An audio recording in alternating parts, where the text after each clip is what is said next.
Hello and welcome to the circus. This high, be the type of shit to keep me up at night. Never short of a breath when I spit my rhymes. For the forms I express every fucking time. Bring me back to the light when I feel it right. This life, something special when I'm on my grind. Never short of the stress when I spit the mind. But of course, never. Welcome back in. I am your host, the Fantasy Football Joker, Jack Lusney. Make sure you follow me on X, on Facebook, and even on TikTok. We're getting straight into things today. We're starting off with my Hard Knocks recap. This might be one of the final ones because we're getting into the regular season, and I am super juiced. And we're going to be, first of all, this is also going to be the last Friday Funday because we are officially moving to Thursdays starting next week.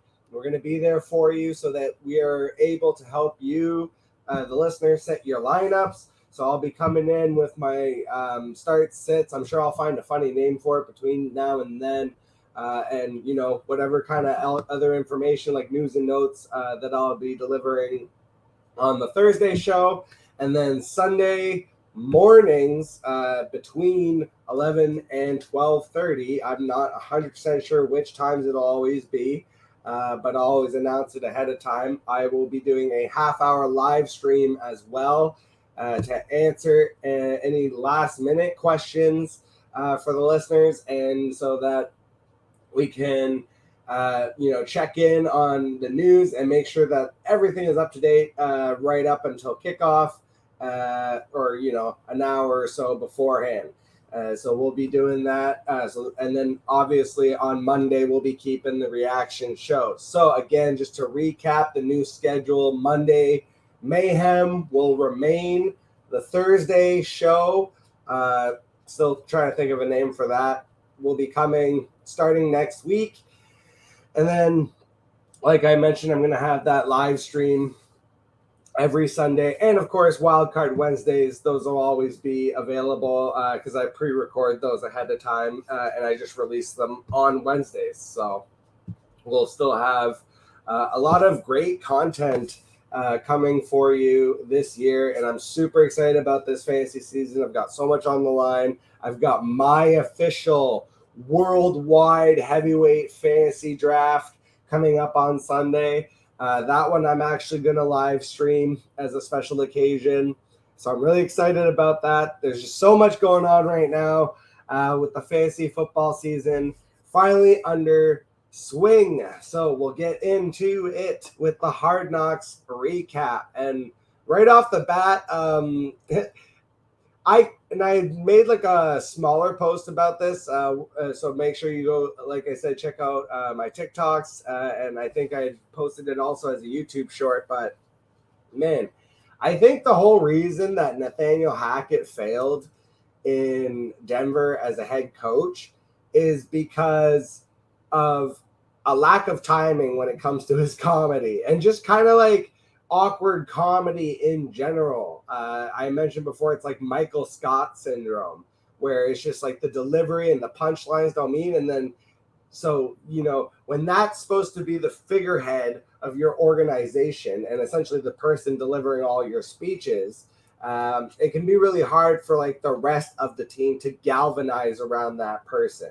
And it's not that it's impossible. It does happen sometimes where in spite of, that aspect of their personality, almost like in the last seasons with Andy Bernard, which many people didn't like that character, but the characters on the show really galvanized around him and were better they were better for it. It's one of those things where you can normally you would elevate a team by inspiring them to be better, but sometimes they can almost pity you into being better.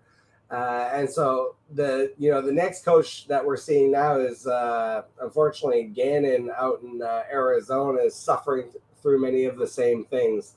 But getting back to Nathaniel Hackett, we kicked off Hard Knocks with some, classic Hackett humor where he's talking about the Flowbee. Hate yourself and your family, but hate haircuts even more? Introducing the Flowbee Precision Haircutting System. Get that freshly sucked hair you've always dreamed of without leaving the house. You can suck your whole family, mom, sister, and watch Uncle Steve suck himself. Looking good, Steve. Yeah, so I'm going to need a Flowbee soon. That's why I've got this hat on, because I'm a little unruly today.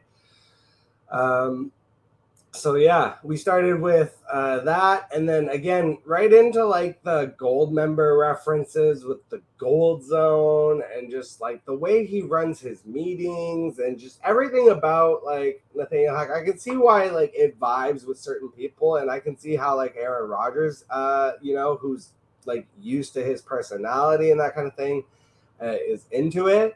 But for the most part, I can see also how it would rub a lot of people the wrong way, especially like NFL players that you're supposedly trying to lead to like win football games. I can see how it would fall on flat ears. So we'll see. I mean, how much better Sean Payton's able to do with much of the same roster and same problems in Denver this year. And then moving on, Eminem reposted Jerome Cap's performance, which was really cool. If you didn't see my Monday Mayhem episode where I recapped the last Hard Knocks episode, Jerome Cap shut it down for the rookie performances because they had to redo the rookie show because it was so bad from the first time. But this time they did much better, and Jerome Cap definitely put the cap on the show with the 8 Mile rendition.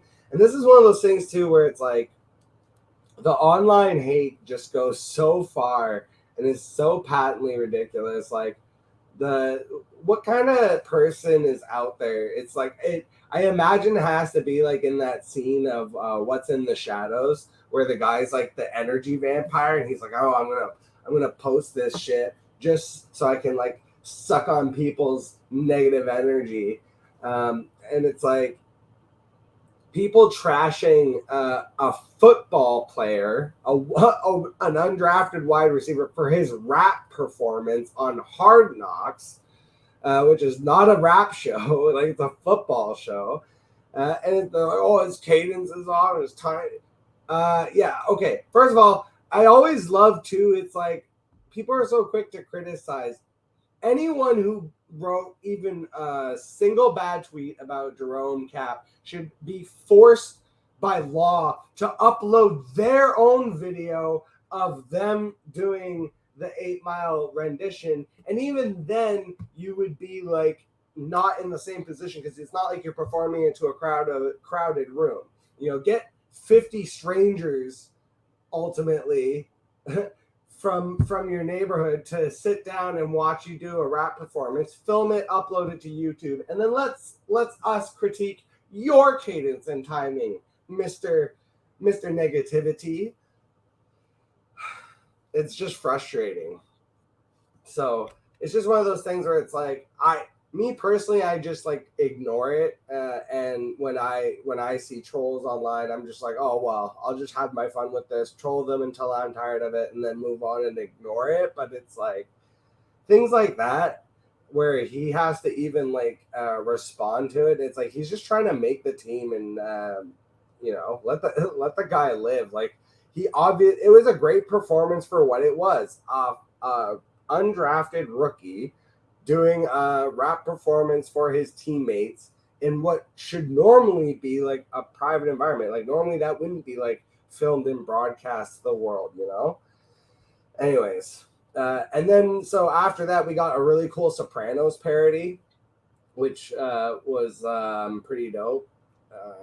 I mean, not much else to say about that. It was all like them like essentially arriving to the field for the preseason game, the final preseason match of the year, which to me the highlight was Randall Cobb blocking, which was funny because it was funny for two reasons. Because Aaron Rodgers was chiding him for losing all his training camp money. He's like, hey, bro, it's not 2013 anymore. Like, you can't block like that. And so they were kind of laughing about it. But then also, number 55 of the Giants really like took it to heart. And Aaron Rodgers clapped back with the Thanos. You took everything from me. I don't even know who you are. It's like, I don't even know who you are, bro. And then what's funny is, and his name's Jihad Ward. I looked it up. I had to Google it. Number 55 of the Giants. He's an outside linebacker. He tried to say the same thing back to Rodgers. Like, I don't even know who you are. It's like, come on, bro.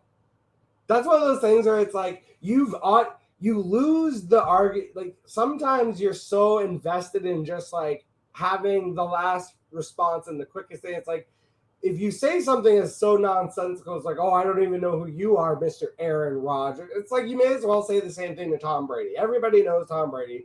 The entire league knows Aaron Rodgers. Like you got to have something better than that to be able to come back with if you're going to clap back against Aaron Rodgers, who just shut you down with like, bro, you're a stranger to me. Like, yeah, you don't even make my radar. Oof, that would hurt me as a defensive player. I'd be like, damn, I would want Aaron Rodgers to have like checked and seen my tape and be like, oh, I gotta know that guy might be coming off the edge for me. And then speaking of coming off the edge, unfortunately, Tanzel Smart, who I was really rooting for, just like as a character. And it's funny, it's because I say character, but it's like Hard Knocks really reminds you of the human side of football. And I mentioned this a lot of times from like a fantasy perspective of, when you're able to mine fantasy value from real life situations. So one of those perfect examples, like, last season for me, Jamal Williams, because of Hard Knocks, was a huge my guy where I drafted him very late in a lot of leagues. Now, I wasn't expecting 17 touchdowns, but I was expecting him to be heavily involved around the goal line and just heavily involved in general because he was clearly like a heart guy for that team.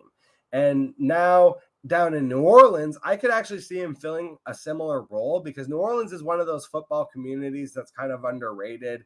And I think that, if the community really embraces him, and this is not even talking about the fact that Kendre Miller now popped up with a hamstring injury potentially and Alvin Kamara suspended for 3 games. Like, even if you just ignore all that, the human side again of like when a community and a team and a coaching staff embrace a player, it becomes, one of those things where it's like you depend on that guy in situations that are prescient to your team. And so meaning like, when it's fourth quarter, 3rd and 1, and you got to have it, it's like they're not throwing in Kendre Miller, they're throwing in Jamal Williams. When it's on that goal line and they've got to have that touchdown, again, throwing in Jamal Williams. And so you look for those situations where the player is going to be, and you can look for this for wide receivers, for tight ends. My go-to usually is I look for players that will be heavily involved on 3rd down and in red zone, because those are obviously like the trusted targets on the team. And it's like whatever auxiliary and ancillary targets that they're going to get in between the 20s, that's just going to boost their overall score. But where you're going to be able to really hit on is, touchdowns are not a sticky stat, but you can look at red zone percentages in terms of targets and sometimes find outliers.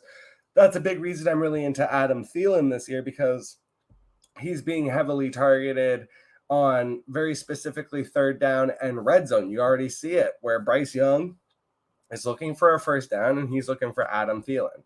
So it's just like the human aspect, I feel like, gets so lost in the sauce because it's like the number crunching and just wanting to hit on the next guy. And yes, I understand that aspect of it.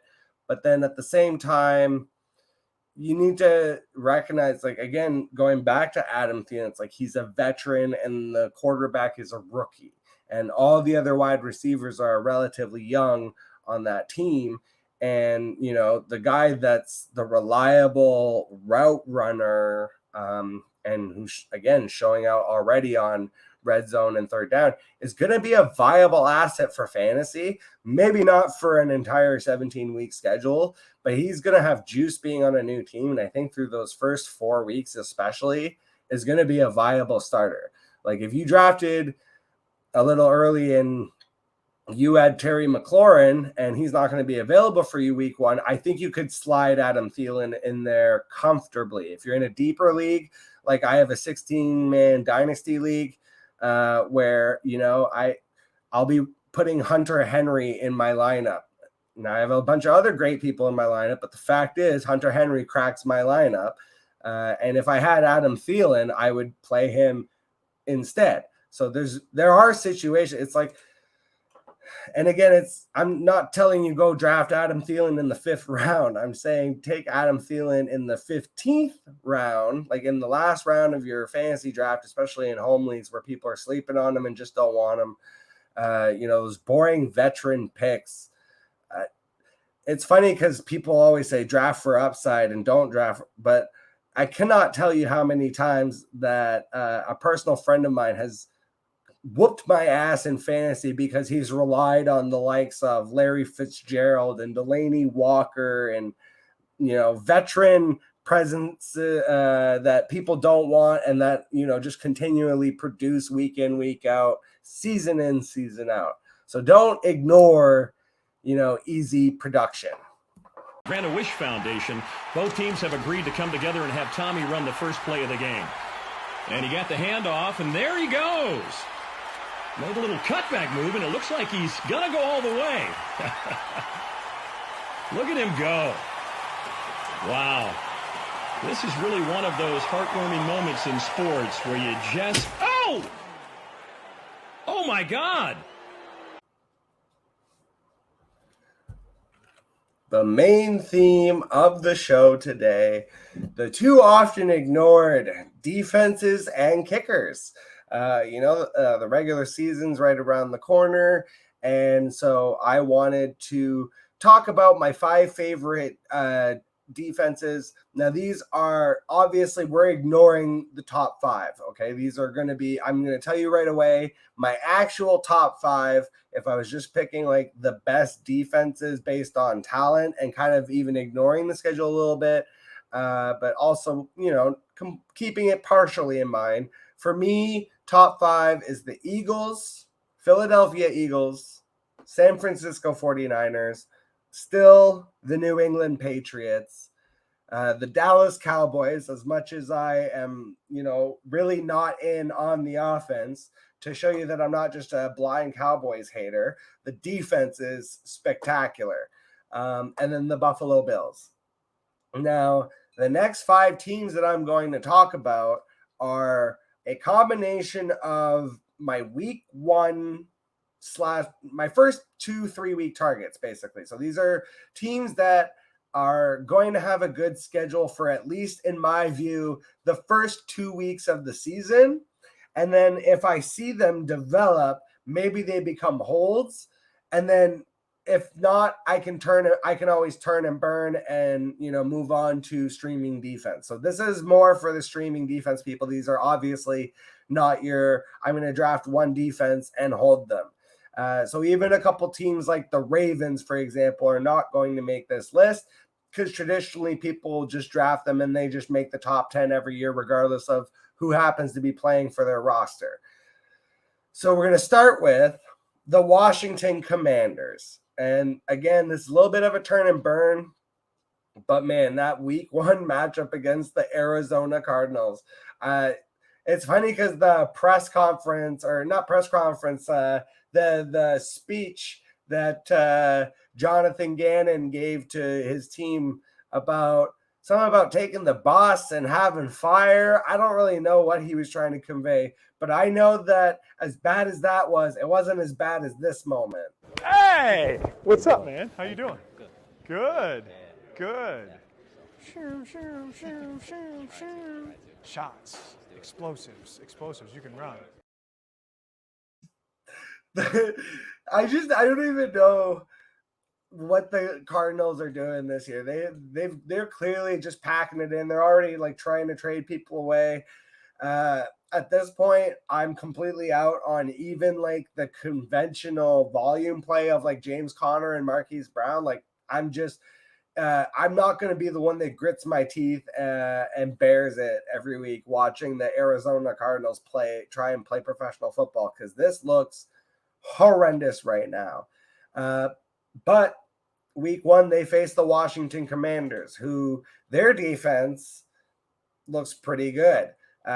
Chase Young, granted, hasn't been able to stay healthy, but if he's available week 1 in any capacity to join Montez Sweat, Deron Payne, and Jonathan Allen, that's like a solid D-line. They're led by Ron Rivera. Jack Del Rio has been a long time coach in the NFL and is to me, he's a good defensive coordinator. A little bit old-fashioned, I find sometimes, but for the most part gets it done. So and the fact that they're like the Cardinals are, Jonathan Gannon trying to say, oh, we're going to gain a competitive advantage by not telling you if we're going to play a 6th-round rookie, a guy we just traded for on his 3rd team, or David Blau. That's literally their options. Clayton Tune, Josh Dobbs, David Blau. It literally doesn't matter who they play. They're going to get absolutely creamsicled. I did share a Twitter post that was like, it would be very typical NFL if like they started like their first game of the year, they just absolutely smack the crap out of the Commanders and then go on to lose like 16 straight games. But I don't see it happening. To be honestly, I think this team's going to struggle to win a game this year. I keep looking at the team, and then I'm looking at the schedule. I don't know that Kyler Murray's coming back. And that was the thing. I have like no shares of Kyler Murray, even at the heavy discount that he was at. I just was convinced that the Cardinals were not going to bring him back, for week 1, and that he would probably start on the pup, miss at least 4 weeks. If they start 0-4, why would they bring Kyler Murray back? The only person in that entire building right now that is under the delusion that they should be winning any games is Jonathan Gannon. Next up, the Jets. I mean, maybe this is a bit of a Hard Knocks favorite, but the defense looks like it's going to be a problem. Quinnen Williams is evolving into a star. And I think it kind of goes underrated that his brother Quincy Williams is like the middle linebacker for this team. And the defensive line is just stacked. Like, you got Solomon Thomas. They just drafted Will McDonald. They got John Franklin Myers still. And then you add like the fact that they've got CJ Mosley in the middle and Sauce Gardner. Robert Saleh is a defensive-minded head coach. That's where he had his roots as the defensive coordinator for the 49ers. And speaking of the Niners, Jeff Ulbrich, a former linebacker for the Niners, is the defensive coordinator, and I think he's pretty good. And so the Jets, with a better offense and leading games, should be able to pile up some more sacks and interceptions, hopefully. The schedule is a little bit rough, but I think, with everything going on with the Jets and the groundswell, this feels like it's either going to be like a home run or it's just going to totally fail.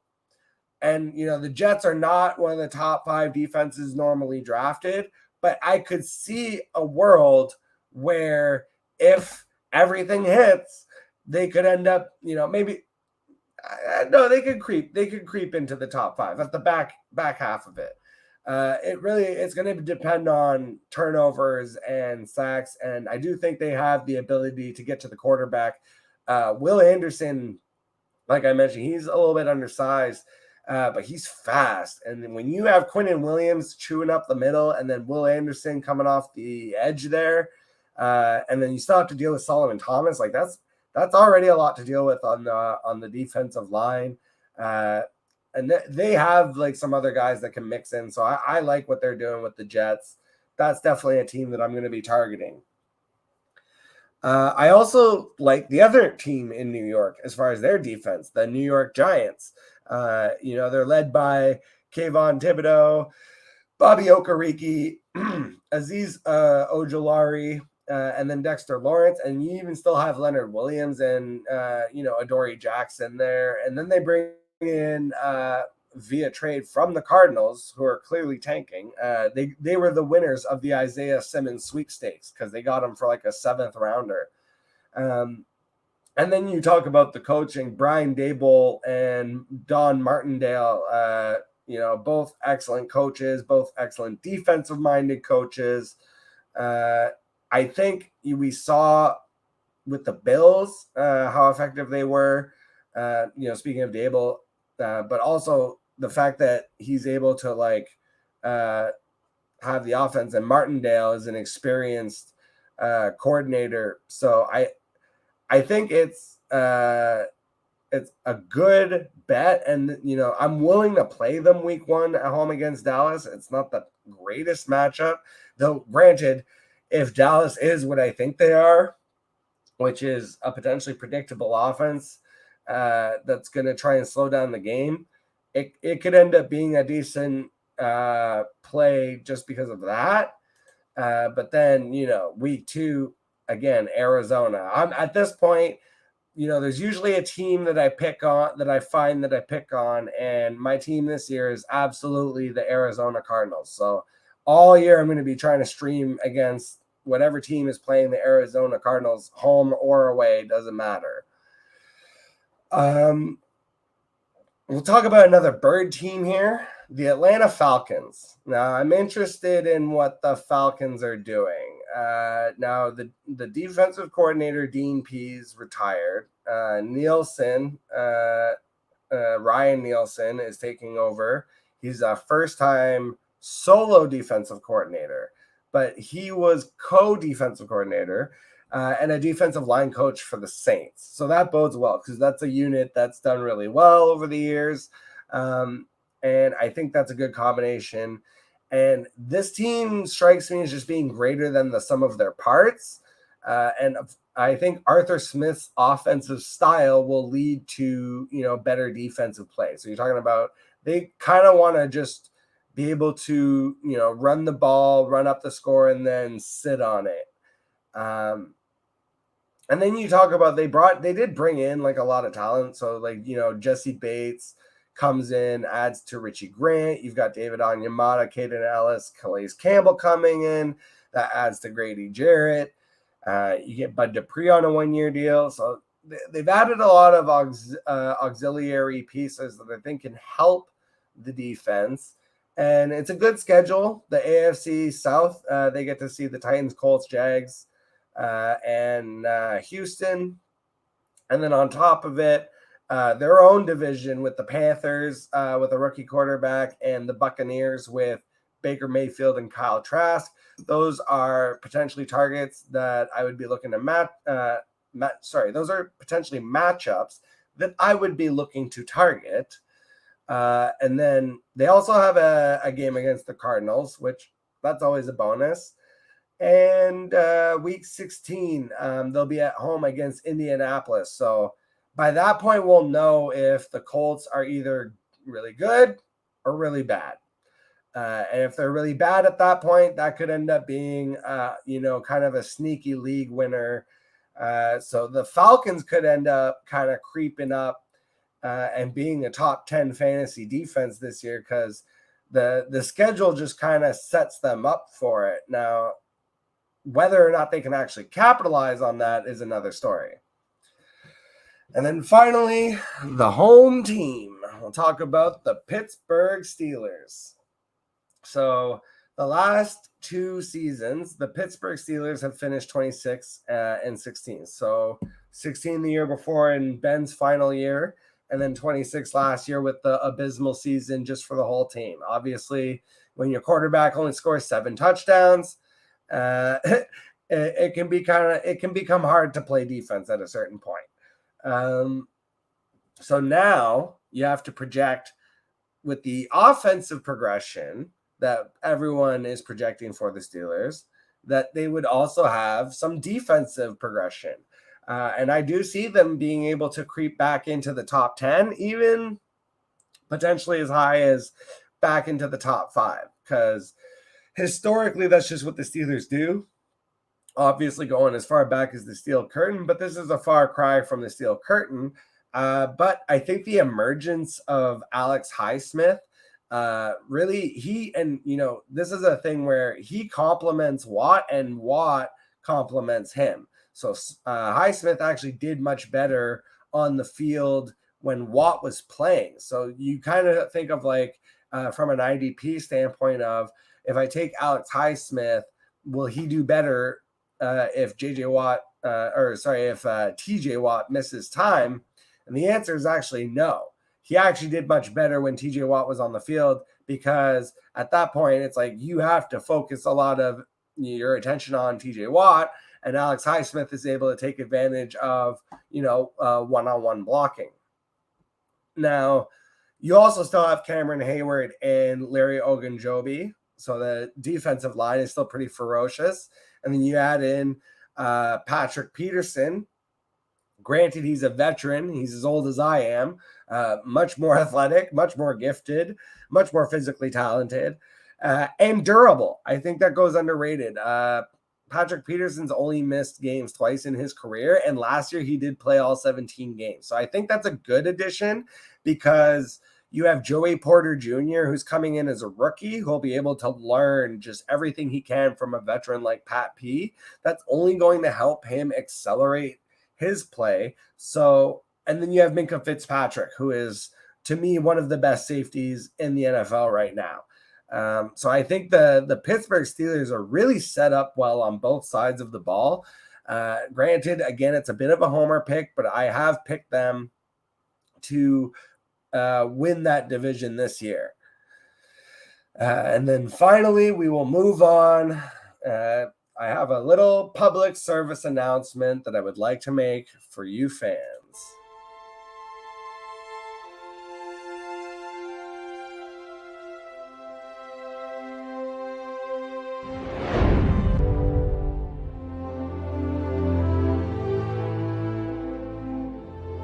Hi, I'm Tyler Coe from Sportsball, here to tell you to not give up on a kicker because he ripped out your heart and shanked it wide right. Kickers are people too. People that are non-athletic, one-trick ponies who get paid millions of dollars to kick a ball through a gigantic pitchfork. I mean, I disagree about the unathletic part. I don't know if you've tried to kick a field goal. It's pretty hard. I feel like I always love when people are like out there kicking a 40-yard field goal and it looks like they're putting their entire life into the ball and it's just barely getting over the crossbar, and they're like,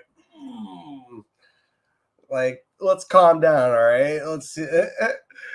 But yeah, my top 5 kickers, because kickers are people too, and this is the same deal here. I have the obvious top 5 kickers that I'm ignoring, which is Justin Tucker. I spit hot fire. No, it's actually Justin Tucker, McFearless, Evan McPherson, Daniel Carlson, Tyler Bass, and Younghoe Koo. And then also a healthy butt kicker. I would also count in there Harrison Butker. Butt kicker! So now, looking at the 5 kickers that I'm targeting, because if I'm in a draft that involves kickers, I'm doing one of 2 things. If I'm forced to do it, I'm taking a kicker with my very last pick. If I don't have to, then I'm not going to draft a kicker for the most part. I mean, at this point in the season, I would. If it had been earlier, fine. But when you get right up to kickoff, it's like, okay, fine, I'm going to have a kicker. But usually I just would not draft a kicker and just pick one up like literally Thursday or, Sunday before a game day kind of thing. But the kickers that I would be targeting in the last round of my draft, if I were doing such a thing, number one for me is going to be Brandon McManus. He is 32 last year, tied a career low for 27 extra point attempts, but he still went 28 of 36 for field goals, and he had 8 of them from 50 plus yards. So he still has a big leg, and now he finds himself with the Jacksonville Jaguars after spending a career in Denver. So that gives him an opportunity on a better offense to score more extra points and to probably have about the same, if not more, attempts at field goals. And, granted, he's moving away from that mile high air, which was certainly a benefit. But, I think he'll be just fine down in Florida. Next up, Cameron Dicker. This is definitely one that I think might get away from you because a lot of people are targeting Dicker the kicker, if not just for the name value. But if you look deeper into the numbers, he crushed it last year, and that's why he was able to lock down this job. He was 24 of 24 from extra points, 21 of 22 for field goals, and with the job to himself on such a high-powered offense, he's a lock as a top 10 kicker to me. So outside of like those big heavies that I mentioned, Dicker the kicker has definitely been a target of mine and of many in the fantasy football community. A more underrated pick, though, would be Riley Patterson, who spent last year with the Jacksonville Jaguars. He now finds himself back with the Detroit Lions. He's also only 23 years old. And he had 36 of 37 extra points last year. So again, shout out to Brandon McManus, who had a career low, could be seeing an extra 10 extra points. So that's, big for kickers. So Riley Patterson was 36 of 37 from extra point and 30 of 35 from field goals. And with the Lions, the Detroit Lions, he should find plenty of scoring opportunity there. Which is funny because they had him for 7 games, let him go to Jacksonville. He succeeded there, and now they brought him back. Next up, hey, it's a theme. The Pittsburgh Steelers are just going to positively regress in every aspect of the game, if you ask me, and that would include even the special teams because Chris Boswell last year struggled, and he missed games. So he only had 18 extra points last year. He hit all of them. We've talked about the 7 touchdowns. Obviously, everyone is expecting Kenny Pickett to score more than 7 touchdowns. So automatically the extra points come up. He also only had 20 of 28 field goals. Again, this was the lowest since 2018. Last year, even still, though, he had 7 from 50 yards plus. So with the offensive progression, if you just give him like a normal amount of field goal attempts and then bring those extra points up, he should pop back up and flirt with top 15, top 10. Again, this is someone that like you're grabbing off waivers and throwing into your lineup here and there. But I do see him still having a decent opportunity, especially because, like, as much as I do expect offensive progression from the Steelers, I don't think that, like, Kenny Pickett's just going to score, like, 50 touchdowns or anything. They're going to still have a lot of field goal attempts, in my opinion. And then finally, Mr. Legatron himself, Greg Zuerlein. He had a good year last year. I could see him building on it further. He went 28 of 29 from extra point, 30 of 37 from field goal. He had 6 from 50 plus, so he still got the leg, Greg the leg, and he's with the Jets, which if you're expecting Aaron Rodgers to be much better and you're expecting the defense to be better and just the whole team to be better, then you would expect that Legatron would have either a similar opportunity or probably even a better opportunity to score points and maybe even creep up back into top 5 status in terms of kickers. They lined up. Everything was going to go right. And then you missed it. Wide left. I know. That's it for me. We're shortening things up, getting into the regular season. Like I mentioned, I'll just recap one more time. Monday, Mayhem is going to be the reaction show. Thursday, as of yet unnamed, tune in for the mysterious reveal. Will be the start sits, news notes, get you ready for the week show. And then Sundays, every Sunday morning between 11 and 12:30, I'm going to find a way to pop on to a live stream for 30 minutes to help answer your questions, your start sit dilemmas, anything that you might need right before the games start. And then, like always, we'll have the Wild Card Wednesdays releasing once a week, every week throughout the regular season and into the off season once again. Thank you so much for joining me. As always, catch you on the flip side. Shots. Explosive. Is this the dagger?